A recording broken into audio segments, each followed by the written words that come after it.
Your menstrual cycle creates a natural rhythm that affects your training capacity and recovery. Understanding this can transform your results. During your follicular phase, days 1 to 14, your body is more resilient to stress and can handle higher intensity training. This is when you might aim for personal records or more challenging workouts. After ovulation, during your luteal phase, days 15 to 28, your body needs more carbohydrates to fuel high-intensity workouts, and you'll need about 12% more protein to support recovery. This is when you might focus more on endurance work rather than maximal effort. The only real thing that we need to be aware of is after ovulation, if we're going to do a high-intensity workout, we need to make sure that we have some more carbohydrate. So we're actually eating before and after, having some good carbohydrate that comes in. The key is tracking how you feel. If you wake up feeling terrible, give yourself 10 minutes of warm-up. If your energy doesn't improve, modify your workout to focus on technique or recovery rather than pushing through. The timing of your nutrition matters just as much as what you eat, especially for women. Research shows that women benefit from eating within 30 minutes of waking to blunt cortisol, higher protein intake, especially as you age, strategic carbohydrate timing around workouts and eating in alignment with your circadian rhythm. For women over 40, protein becomes even more critical. While younger women need about 25 to 30 grams of protein post-workout, women in perimenopause or beyond need 40 to 60 grams because they become more anabolically resistant. And if you're training in the morning, having 15 to 20 grams of protein before your workout is crucial, especially for women. This prevents the breakdown of lean muscle and signals to your body that you're not in a starvation state. Let's address the cardio question once and for all. Many women spend hours on treadmills and ellipticals hoping to lose weight, but is this the best approach? When we're looking at women who are really trying to maximize body composition change and longevity, and unfortunately default to cardio because they think, oh, that's going to help change my body composition, it's going to help me lose body fat, it doesn't. Research shows that women should polarize their cardio training. True high-intensity interval training, 1 to 4 minutes at 80% plus effort with variable recovery. Sprint interval training, 30 seconds all-out effort with 2 to 3 minutes recovery. And low-intensity recovery work, walking, light cycling, or swimming. What you should avoid is the moderate intensity trap.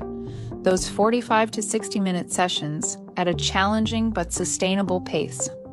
This zone increases cortisol without providing enough stimulus for meaningful adaptation, especially for women in perimenopause or beyond. For optimal results, limit true HIIT sessions to 2 to 3 times per week and keep them short. Quality over quantity is key. A 20-minute properly executed HIIT session is far more effective than an hour of moderate intensity work.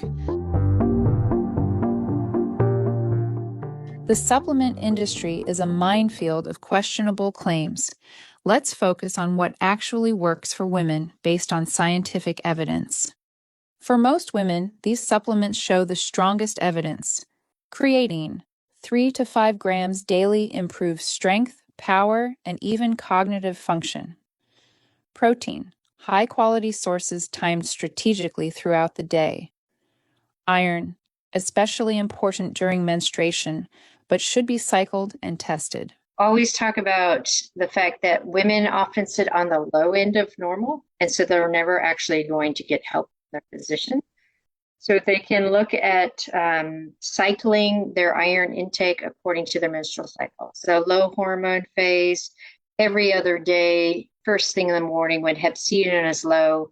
Then after ovulation, because we have this immune system change in pro-inflammatory responses, we also have an uptick in hepcidin, harder to absorb iron. Vitamin D, critical for bone health, immune function, and hormonal balance, and magnesium, supports sleep, muscle recovery, and stress management. For women in perimenopause, adaptogens like rhodiola can help counter cortisol and support stress management. For postmenopausal women, ashwagandha may be more beneficial as it works on multiple layers of stress response. And contrary to popular marketing, most women don't need specialized female pre-workouts or fat burners. These often contain ineffective doses of ingredients or unnecessary stimulants. Temperature therapies like cold plunges and saunas are trending, but do they affect women differently than men? Research shows that women respond better to heat than extreme cold, while men might benefit from ice-cold exposure, 35 to 40 degrees Fahrenheit, 2 to 5 degrees Celsius.